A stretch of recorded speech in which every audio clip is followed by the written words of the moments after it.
So how do you make a difference? I mean, obviously becoming, if you become a state representative, or when you do, um, how have you been trying to make a difference so far as like for being an activist towards addiction and awareness of the stigma and stuff? Yeah, I have been volunteering on the Rights and Democracy Overdose Crisis leadership team for, I don't know, as long as it's existed, but probably, I guess, 3 or 4 years that we've actually had like a team, but it was always kind of under the healthcare justice. And then we kind of made it its own separate team because it deserves, it needs to be its own separate team. But there are a variety of things that we've worked on with legislators in Concord and things like that. Trying to decriminalize marijuana is one thing, of course, so decriminalize and then legalize cultivation and things like that, whatever. So those are some things that we've worked on. Also, there have been some that I've been able to testify at and things like that, fighting back bills that are essentially, there was one last year, I can't remember what the number of it was, but man, it was so crazy because it was this mom who had lost her son to wait, let me think. I think he might have actually been shot. That's really weird. But he was there doing heroin, I think, or something like it. And apparently it was like a drug house. And so this mom wanted to put forward this bill that was with it, coordinating with this police officer who had worked on the case, to be able to charge the person who owned the home for her son's death. I mean, it's just, I feel where you're going with it, but that's not what you do. I mean, at that point, we're just throwing everybody in jail. I remember when Corey was caught, when Corey died, and I knew where he had been the night before. I knew where he got it. It was actually at a treatment program, but I knew where he got it. I ended up, I knew where he got it, but I didn't know who from. And I sent myself on this mission to find the person who sold it to him. And I did. I found her. You want to know what? It didn't make me feel any better. It's a product of grieving and wanting to resolve something in order, you want to assign blame in order. It's just psychology. It's what you do. It's part of the grief process. But I found this person and I was like, oh, amped up. And then I realized that she's just another person who's just caught up in the same thing that he is, man. You know what I mean? Like she's suffering in the same way. So punishing that person is not going to do anybody good. It's not going to bring Corey back. So anyway, so things like this where, unfortunately there's kind of misguided things. And I feel for that woman. Believe me, I feel for that woman who worked on that. And I tried to express that in my testimony, but also, to be another person who has lost someone and help to, bring understanding and insight to what that law would actually do and the effect that it would actually have, right? So fighting back against those things.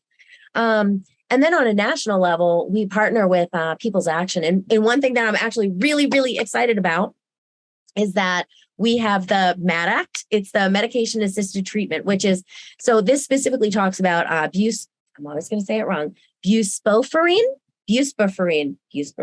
I think I'm saying it right. Anyway, it's basically Suboxone, right? So it's a drug it's a medication that someone can take to wean themselves off of opiates, right? And so it's a really, really good drug. But what they did when making the regulations and laws around this, they made it this special thing that can only be prescribed by doctors that have gone through this process to become certified, even though these doctors can prescribe any other drug.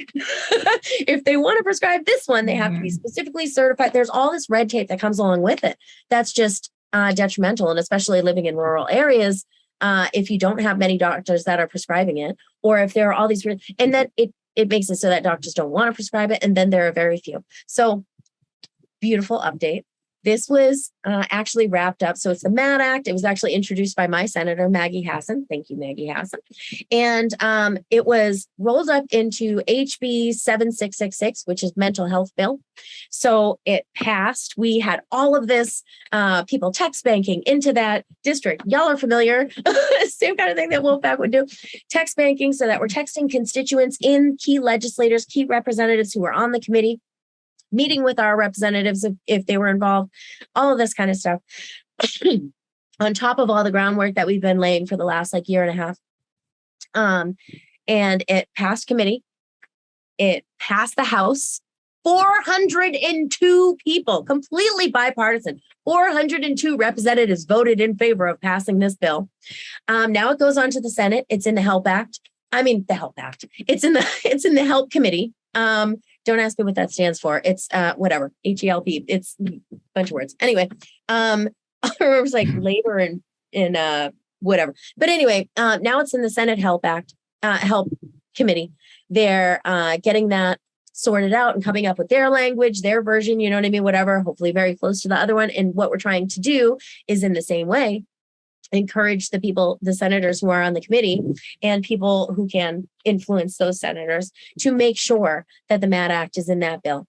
Then if it passes that committee, passes the Senate, goes on to Joe Biden's desk, and we can pass that into law. And that's something that we've been working on for years. So it's just like, it's an amazing feeling. See, 402 representatives vote for it. So, and that's just the power of, all of these different organizations coming together, and all of these people just laying down the, really, really putting in the work and putting in the effort and to get that through. So that's something that I'm really proud to have been a part of for sure.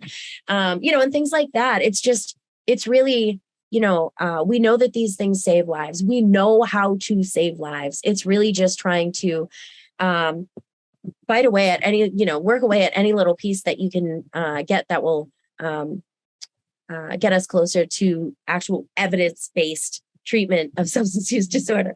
And then, of course, along the way, it's about education. Like I said, we're doing these educational events with Rights and Democracy, and it's really just about, people need to be informed. And of course, we want to have anybody who wants to be there, but also candidates, people who are running, legislators, people who are already in office. These people, these are people who are going to be making those decisions. We want to educate them on what is the actual reality and what really works and what we need to change to make the changes that we can. So it's really the focus on that now.